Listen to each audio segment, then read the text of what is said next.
तो जय हिंद फ्रेंड्स, इस वीडियो में आज हम बात करने वाले हैं केमिस्ट्री के एक बहुत ही महत्वपूर्ण टॉपिक जो कि है अम्ल और क्षार। अंग्रेजी में कैसे बोलेंगे तो अम्ल को बोलते हैं एसिड, और को बोलते हैं एंड, और क्षार को बोलेंगे बेस। क्षार को भस्म भी कहा जाता है।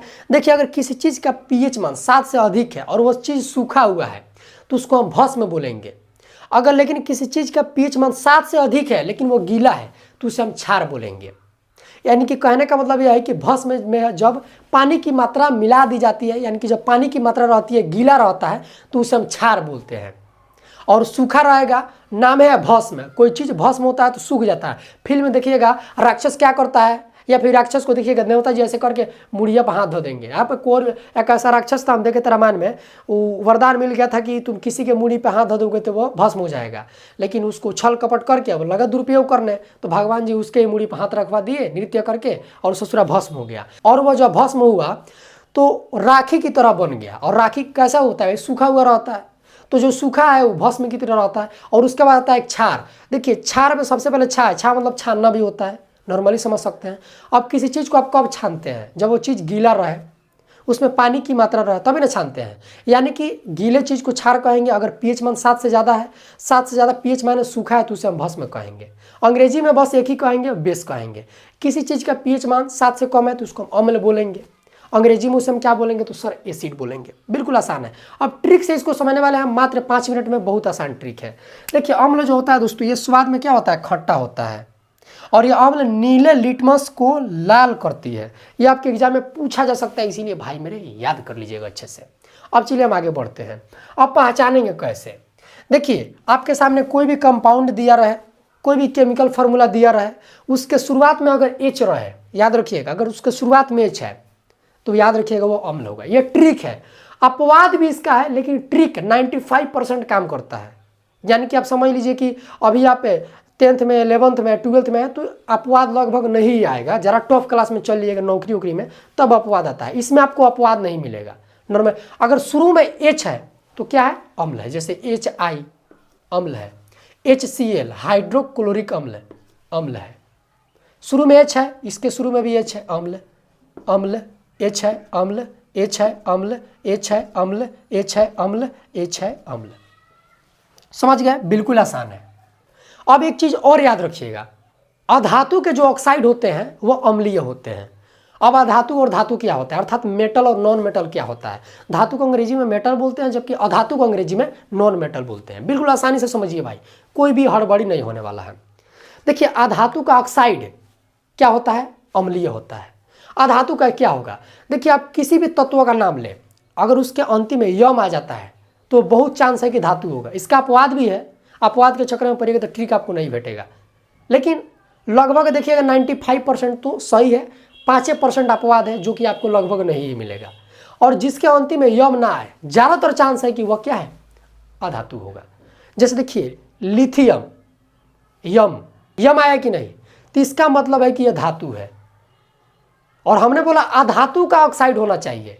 जैसे देखिए, फास्फोरस, यम आया, लास्ट में नहीं आया, यानी कि इसका जो ऑक्साइड होगा क्या होगा, अम्लीय होगा।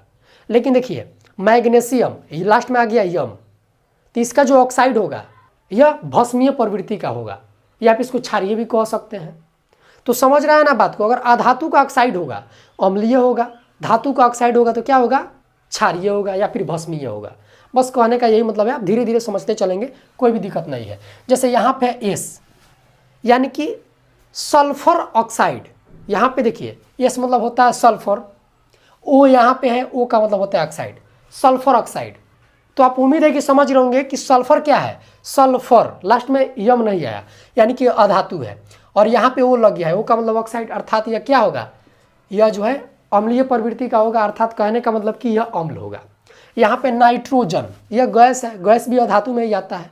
यम लास्ट में आया, नाइट्रोजन, यम नहीं आया, तो इसका जो ऑक्साइड होगा यह भी क्या होगा, अम्लीय होगा। बिल्कुल आसान है भाई, एक बार में समझ में आएगा, चिंता मत कीजिए, चूंकि प्यारे सर पढ़ा रहे हैं। उसके बाद यहाँ पे कार्बन है। अब कार्बन भी क्या है, लास्ट में यम नहीं है, अर्थात यह अधातु है। और इसका जो ऑक्साइड होगा यह भी अम्लीय प्रवृत्ति का होगा, अर्थात अम्ल होगा। लीजिए, अम्ल हो गया। बिल्कुल आसान है। क्या पहला ट्रिक आप समझे, शुरू में एच होगा तो अम्ल है। कोई अधातु है, ठीक है, जो उसका ऑक्साइड होगा वो भी क्या है, अम्ल है।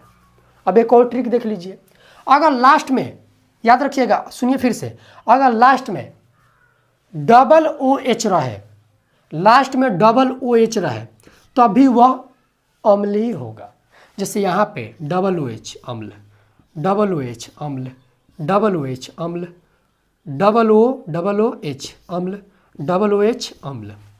बिल्कुल आसान सा कॉन्सेप्ट है। अब देखिए, अब जो अम्ल नहीं है वो क्षार है या फिर भस्म है। अम्ल को पहचाना सीख गए, भस्म पहचाना सीख दीजिएगा। मान के चलिए कि एक रूम में बैठा दिया जाए पुरुष और महिला को, पुरुष को निकाल दिए, जब पुरुष को उसमें से निकाल दिए तो महिला ही ना बची। तो उसी तरह जब आप अम्ल को पहचानना सीख गए तो जो बचेगा क्या है, क्षार है या फिर भस्म है। सिंपल सा कॉन्सेप्ट है, कोई भी गड़बड़ी नहीं है सर। अब देखिए यहाँ पे, देखिए हम यहाँ पे अगर देख लीजिए, यह वाला कॉन्सेप्ट इस पर लागू नहीं होगा, तो यानी कि यह भस्म है या फिर क्षार है, सोडियम हाइड्रोक्साइड। यहाँ पे अब क्या देखना है कि सबसे पहले H नहीं है, उसके बाद डबल OH नहीं है, तो यानी कि क्या होगा, यह सर भस्म होगा या फिर क्षार होगा। कह लीजिए क्षार कह लीजिए या फिर भस्म कह लीजिए। यहाँ पे एक और ट्रिक याद रख सकते हैं, अगर लास्ट में OH रहा है, डबल O नहीं होना चाहिए सर। यहाँ पे डबल था लेकिन सर यहाँ पे डबल OH नहीं होना चाहिए, सिंगल O और H होना चाहिए। बिल्कुल आसान है। तो अब वो क्या होगा, भस्म होगा, OH OH OH OH OH OH OH, अर्थात ये सभी भस्म है सर। और धातु के ऑक्साइड क्या होता है सर, ये भी भस्मीय प्रवृत्ति का होता है। जैसे हम बताएं कि यह अधातु था लेकिन अब यह धातु है, कैल्शियम, यम, क्या यम, कैल्शियम, यम आ गया, अर्थात यह धातु है। और इसका ऑक्साइड क्या होगा, क्षारीय होगा। बिल्कुल आसान, कोई भी दिक्कत नहीं है। समझ गए इतना, बिल्कुल आसान है। यहाँ पे देखिए कॉपर, देखिए कॉपर में लास्ट में यम नहीं है, लेकिन याद रखिएगा कॉपर मतलब होता है तांबा, तांबा भी धातु है। अपवाद आ जाता है, कहीं कहीं भेट जाएगा तो कोई दिक्कत नहीं ना है। कॉपर और यहाँ पे वो लगा ऑक्साइड, क्या होगा, क्षारीय होगा। तो देखिए सोडियम, तो लास्ट में यम आ गया और यहाँ पे वो लगा है ऑक्साइड, यह भी होगा। लिथियम, यम आ गया, हो जाएगा। बैरियम, यम आ गया, बी से होता है बैरियम, वो लग गया ऑक्साइड, यानी कि यह क्षारीय प्रवृत्ति का होगा। यहाँ पे पोटेशियम, के का मतलब होता है पोटेशियम, न कि कैल्शियम। कैल्शियम का C होता है, ठीक है, इसका परमाणु संख्या 19, कैल्शियम का 20 होता है, यह भी हो जाएगा। Mg यानी कि मैग्नीशियम, यह भी हो जाएगा, यह भी हो जाएगा। बिल्कुल आसान है, कोई दिक्कत है सर? नहीं सर, कैसे दिक्कत होगा महाराज, जब प्यारे सर पढ़ाना तो कोची का दिक्कत होगा। फिर से रिविजन करा दे सर, कर लीजिए, थोड़ा सा मजा आ जाएगा।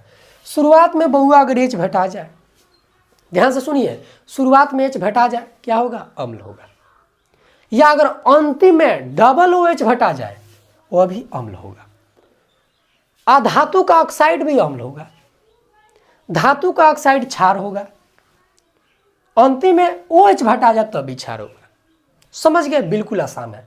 अब देखिए, जो अगर आपसे एग्जाम में पूछ जाता है, थोड़ा घुमा फिरा का पूछता है, पूछेगा कि क्षार का स्वाद कैसे होता है या फिर भस्म का स्वाद कैसे होता है, स्वाद में कैसा लगता है, तो यह कड़वा लगता है। समझ गए, बिल्कुल आसान है। यह लाल लिटमस पत्र को नीला कर देता है। अम्ल में आप देखे थे कि यह नीले को लाल करता था, देख लीजिए यहाँ पे, लेकिन हई ससुरा लाल को नीला करेगा। समझ गया भैया? तो उम्मीद है दोस्तों कि आपको अच्छे से समझ में आ गया होगा। समझ में आ गया तो कमेंट कर दीजिएगा कि हाँ प्यारे सर अच्छे से समझ में आ गया है। तो दोस्तों आज के लिए इतना ही, फिर मैं किसी खास वीडियो में, तब तक के लिए जय हिंद, वंदे मातरम। हंसते रहिए, मुस्कुराते रहिए।